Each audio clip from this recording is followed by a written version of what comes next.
Hello and welcome. My name is Ben Hales with Transform My Poker, and today we're talking about a very fun subject, and that is making big bluffs. Bluffing is no doubt one of the most exciting parts of poker, and so hopefully this will be a fun video for you.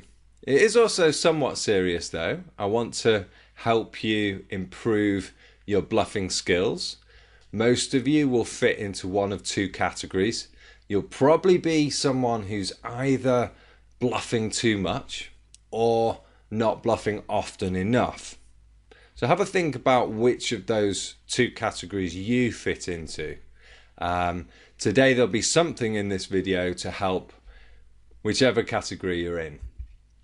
Let's start off by thinking about what we mean by big bluff. A big bluff is any large bet on any street which is designed to make an opponent fold a better hand. That's what a bluff is, right? When we're betting to make somebody fold a better hand. The definition of big or large bet is open to interpretation, but it's normally going to be a significant part of someone's stack, and it's usually going to be large relative to the pot size. Okay, so there's no fixed definition for this, but it's just a significantly large bet. Often, because large bets take place on the river, we're going to find that big bluffs take place on the river. It's also the end of the hand and one of the most important and useful places for pulling off big bluffs. Okay, now what are the keys to making successful big bluffs? First up, you want to try and be heads up. So try and avoid multi-way pots.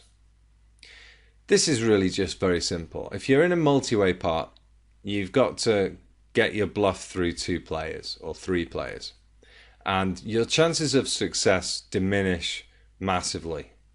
The risk-reward ratio just doesn't stack up as well. So always try to be more honest in multi-way pots. I'm not saying never bluff in multi-way pots, but bluff less frequently. And stick to heads-up situations where the chances of making your opponent fold are much higher. Secondly, you want to accurately assess your opponent's profile. This is essential. There's no point bluffing into a calling station. There's no point bluffing into any type of opponent whose calling frequency is too high. So stick to opponents who are capable of folding. You also need to think about, in the specific hand, what your opponent's holding. So think about whether his range is strong. Is his hand filled with good hands? If that's the case, then it's not a good time to bluff. Or is his hand full of medium strength hands? In which case, it might be an ideal time to pull off a big bluff. Think about the hands he has to fold. The fourth thing is to actually understand your own hand range. So not only do you need to think about the types of hands that your opponent should be holding, but you also need to think about the hands that you might be holding. And ideally, you could be holding some of the top hands. If it's very unlikely that you're holding some of the top hands, then a bluff might not make sense, and your opponent might be able to work that out and pull off a clever call, right? So you want to be thinking definitely about both his range and your range. It's useful, not essential, to have a tight image at the table. So if you're a player who's been splashing around, playing very loose, and you try and pull off a big bluff, you're going to get a lot less credit than if you've been somebody sat back with a tight image who's never been seen bluffing before. It may well be that you're a loose player normally, but for 50 hands or so you play quite tight. Ideal time to pull off a bluff, because your micro table image will be quite tight with players who don't play with you regularly. So think about how your image is coming across to your opponents, and wait for times when you've been not too involved in the action, you've got quite a tight image. And the final point on this slide is you need to make sure through all the betting streets that your line that you've taken makes sense. It needs to be believable. What hand are you representing? Think about that specific hand. Follow it through in your mind. Does it make sense that I could have this hand? If so, go ahead and pull the trigger. But if not, maybe hold back and wait for a better opportunity. The last thing you want to do is tell an inconsistent story, because good players are going to work that out and they're going to make the call. What kind of opponent are you looking for to pull off big bluffs? Any opponent who folds too much, they're your target market. You definitely want to look for tight, passive players who are capable of folding. Avoid calling stations and look for opponents whose ranges are filled with mostly hands that will need to be folded. So avoid opponents with strong ranges.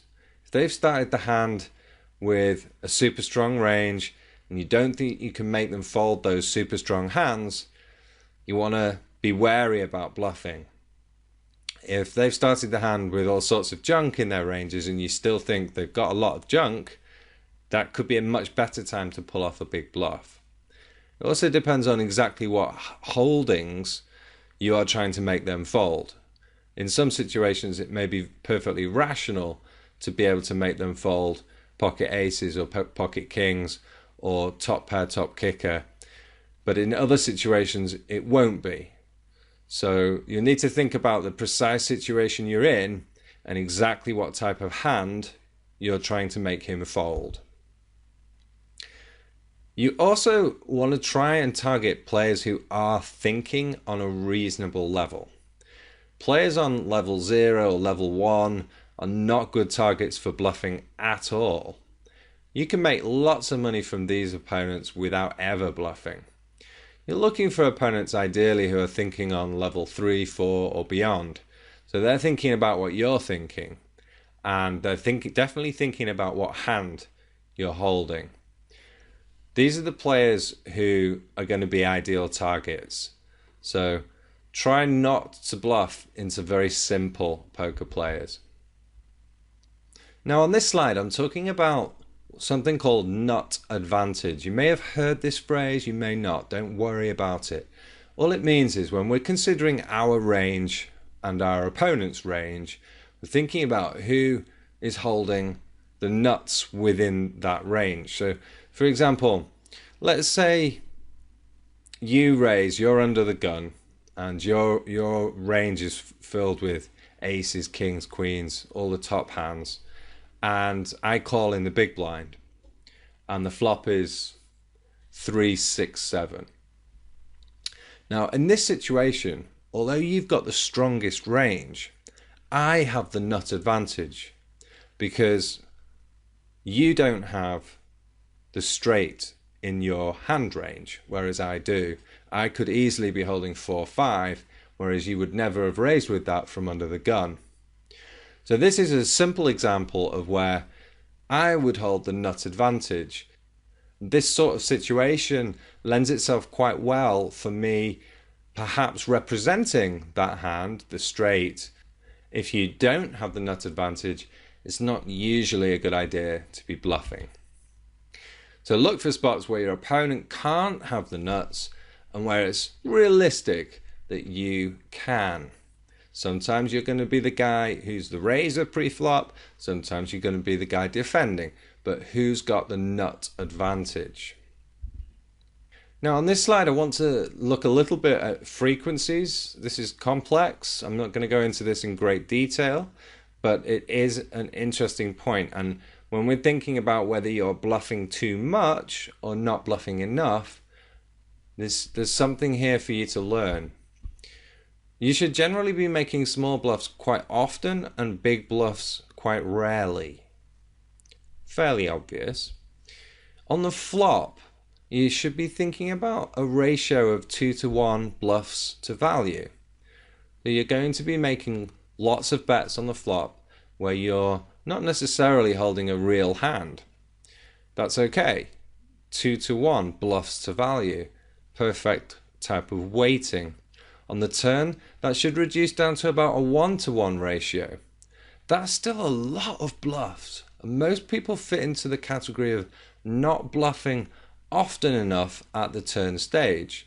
So you might need to revisit your frequencies and think about how you can make sure you are bluffing or semi-bluffing. Remember, you could be drawing. That's still a form of bluffing.